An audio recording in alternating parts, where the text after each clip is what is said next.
Kembali lagi di Cerita Cinta Channel. Jangan lupa like, comment, and subscribe ya. Terima kasih. Keesokan harinya, Leon benar-benar datang ke Indonesia. Selain untuk mencari tahu informasi mengenai pendonor yang cocok dengan Milea, laki-laki itu juga harus menyelesaikan permasalahannya dengan Wilona.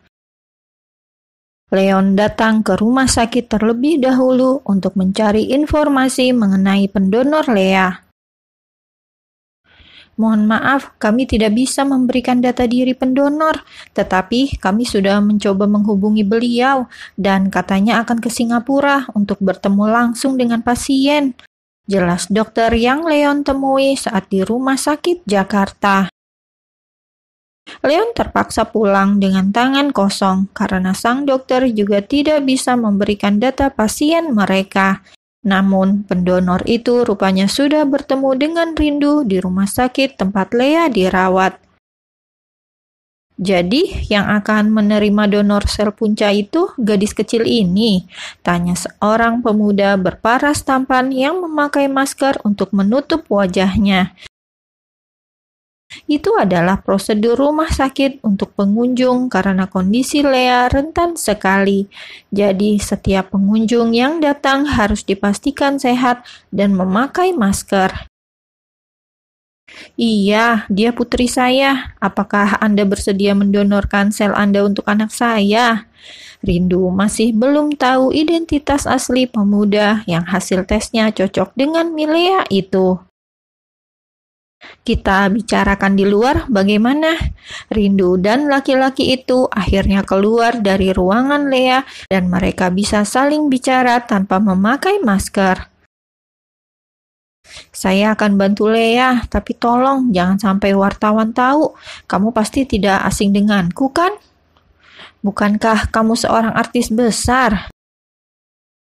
Rindu sama sekali tidak menyangka kalau yang menjadi pendonor untuk Milea adalah seorang artis ternama yang beberapa tahun ini naik daun. Dia adalah Evans Avarel. Evans memakai kembali maskernya dan menatap Rindu dalam-dalam melalui matanya. Aku akan menjadi pendonornya tanpa syarat apapun, tapi untuk saat ini tolong bersabar dulu. Karena aku ada kontrak kerja yang melarangku libur selama waktu itu, tolong jangan sampai info ini tersebar di media. Rindu mengangguk paham dengan apa yang dikatakan Evans. Mereka lalu bertukar nomor ponsel agar bisa saling berhubungan satu sama lain. Setelahnya, mereka kembali ke dalam ruangan Milea untuk melanjutkan perbincangan. Lea, kamu cantik sekali, Milea.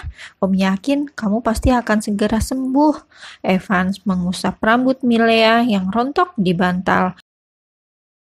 Perasaannya jadi bercampur aduk dan tidak tega melihat gadis kecil itu kesakitan.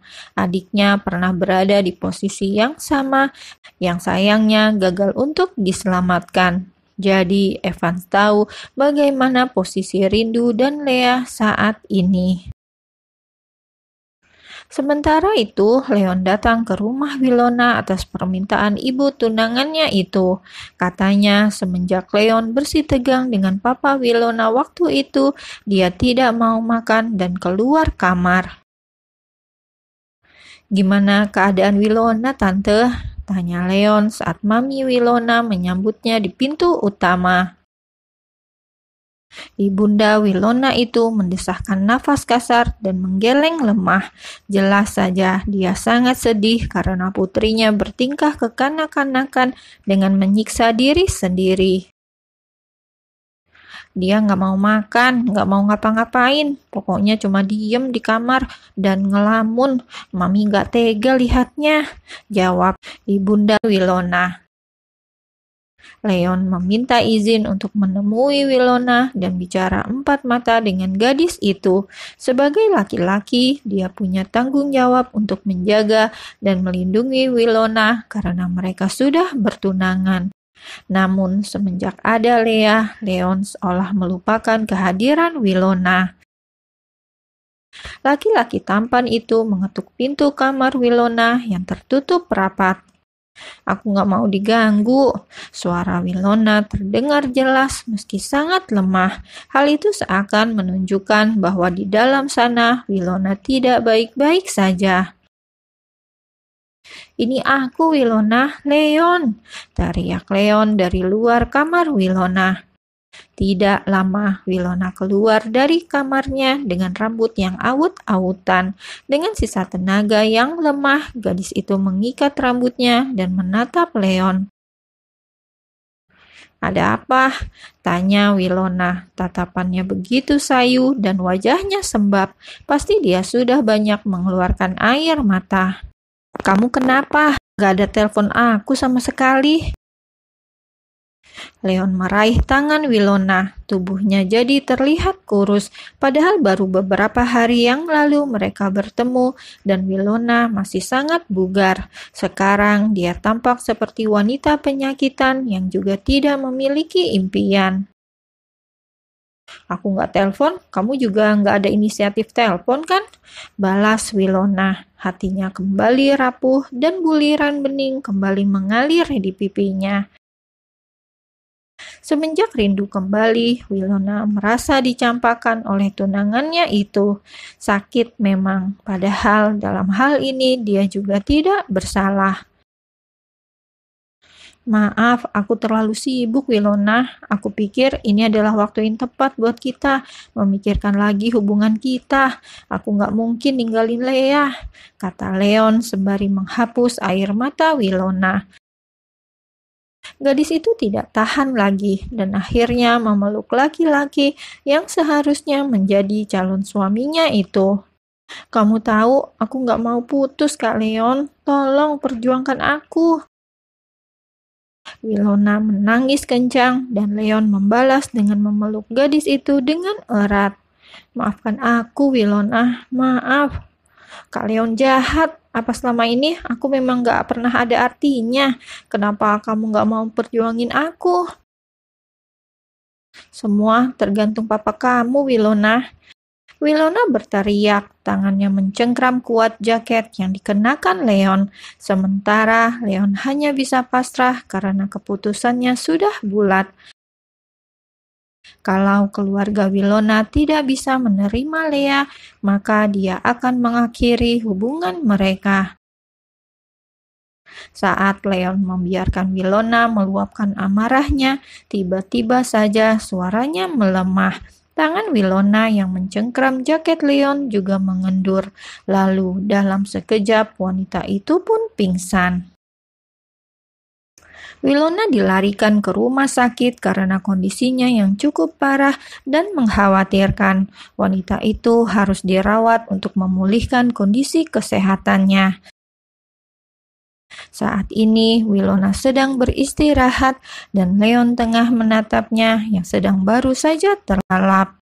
Dalam hati, laki-laki itu merasa iba dengan Winona, tetapi di sisi lain dia juga punya darah daging yang jauh lebih penting dari Winona. Ayah kandung Milia itu menunggu Winona benar-benar lelap sebelum pamit untuk kembali ke Singapura. Sementara kedua orang tua Winona sedang berdiskusi di luar untuk membahas kesehatan dan masa depan putri mereka. Winona sangat keras kepala, dia nggak akan mau putus dengan Leon setelah semua yang terjadi. "Terus kita harus gimana, Pih?" tanya ibu Winona yang merasa cemas dengan kondisi sang putri. Bukan hanya kesehatan fisik saja, tetapi juga kesehatan mental Winona pasti akan terkena dampak dari kandasnya hubungan dengan Leon. Bertahun-tahun dia berjuang untuk mendapatkan cinta Leon. Lalu setelah pernikahan ada di depan mata, dia harus melepaskan laki-laki itu. Tentu saja ini tidak adil untuknya. Mau tidak mau dia harus terima, Mi. Gak masalah kalau sekarang dia tersiksa batin daripada nantinya menyesal setelah menikah. Putus tunangan itu lebih baik daripada perceraian, jawab Papi Winona yang tetap berdiri teguh pada pendiriannya. "Tapi Pi, Winona pasti akan terpuruk. Kasihan dia." Papi tetap nggak setuju. Ibu anak itu adalah wanita yang dulu sangat dicintai Leon. Selama anak itu ada di sekitar mereka, Leon tidak akan bisa lepas dari bayang-bayang masa lalunya.